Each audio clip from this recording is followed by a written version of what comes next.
resolving the transport issues for the SMBI. As Mayor, what specific actions will you take to support and pursue the 3 transport-related policies agreed by the Council? And we now hand to our existing Mayor, Melva. Thank you. We know that, so remember you said that.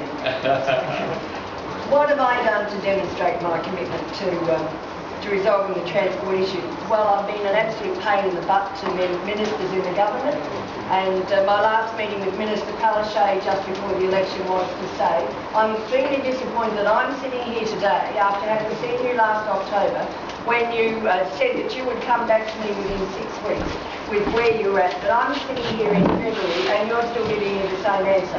I wasn't happy, and she certainly understood that.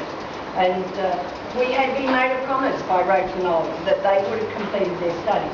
But let's at least know that they have done their studies, and perhaps I'll come back to that later.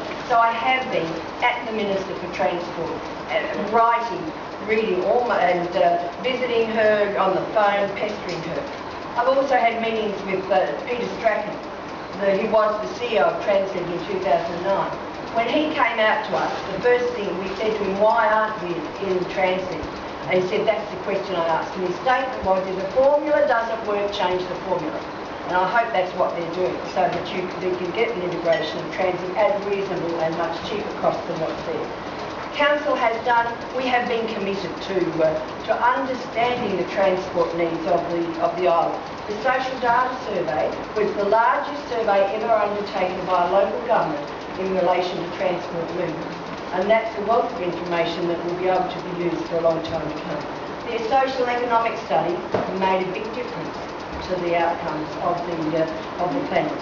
The tender for car share went out, but the tender for car share is going to be revisited and more tenders invited.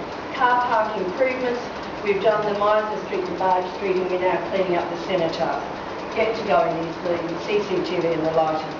We've also done a market sounding exercise, which I'll refer to in a moment. So I think I've demonstrated a commitment, an ongoing commitment to you to be able to bring your issues both to other councillors but also to state and federal government.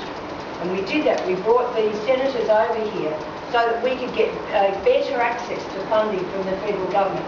Because people don't know, you talk about islands, and they all think it's somewhere like Bribie or Hayman Island, where everybody is sitting there rolling in the dough, just having a great time. Bring people over, they can see the beauty of the islands, they can see the opportunities of the islands, but they can also see some of the issues. And that's a really important factor, and one that I stress very strongly. We need to get people over here. So what would I do in relation to those 3 particular projects? The joint venture with Council. Council can't just go out and tap someone on the top shoulder, or someone comes to us and says, I want to do something with Council, as has happened.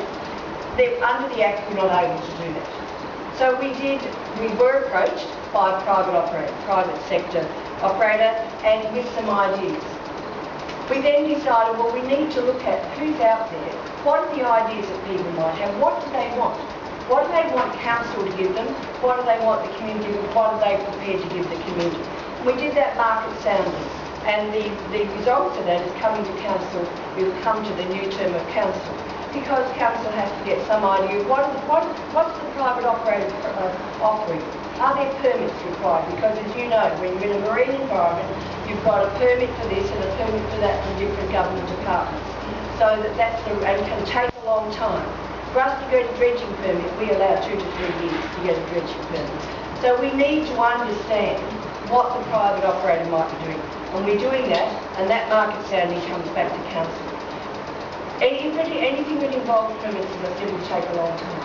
So we needed to have an interim, not so much an interim, but a solution in the short to medium term to allow that market sounding, that development opportunity, permits from government, because we don't own all the land. And we need to seek permission from government to use land. Can private sector build on it if they need to? What are all of the issues that are raised there? So that issue is still to be resolved, and you'll be informed as soon as Council is able to have a look at it in detail. Alternate barge routes. I think this is an exciting possibility, expensive, but I can tell you what, none of them are cheap. Being a multi-deck, we seem to have three. We can have a multi-deck car park, which we may need anyway. We can have alternate barge routes. We can have a bridge. The bridge builders are still contacting me on a regular basis. We can have, and also the transit service. So we need to look at, and as I've said, we will supply any operator and all the data that we have about alternative barges. They need to do their costings. It may not return sufficient to them. They need to do their costings. The council shouldn't be running businesses. We don't run barges. You get tied up in all sorts of industrial relations with that. It may be too expensive. Victoria Point people would not be happy, but how do we resolve those issues? But it's certainly something we have to look at. We have to look at all of the options. We can't look at one. Then just quickly, in terms of the integration and subsidisation of water transport, the state has done 2 studies. As I said, I'm very disappointed they didn't have the study finished. I think they're at the point of saying this is the answer. I wanted them to do it before the election so we can hold both sides of politics to it. Multi-deck car park is definitely on the agenda. Definitely has to be viewed, along with all of the options. And I think, but we need to do some fair identification, investigation of the other options, such as the alternate barge routes, before we can make any long-term decision that's going to see an investment of some minimum of 40 to 50 million up to potentially, how long is the bridge to go to there. So that we have to look at those issues, but we have to do something in the interim. And that project is for 5 to 7 years that will increase the number of car parks to about 1,500. And that will be an ongoing discussion, and I look forward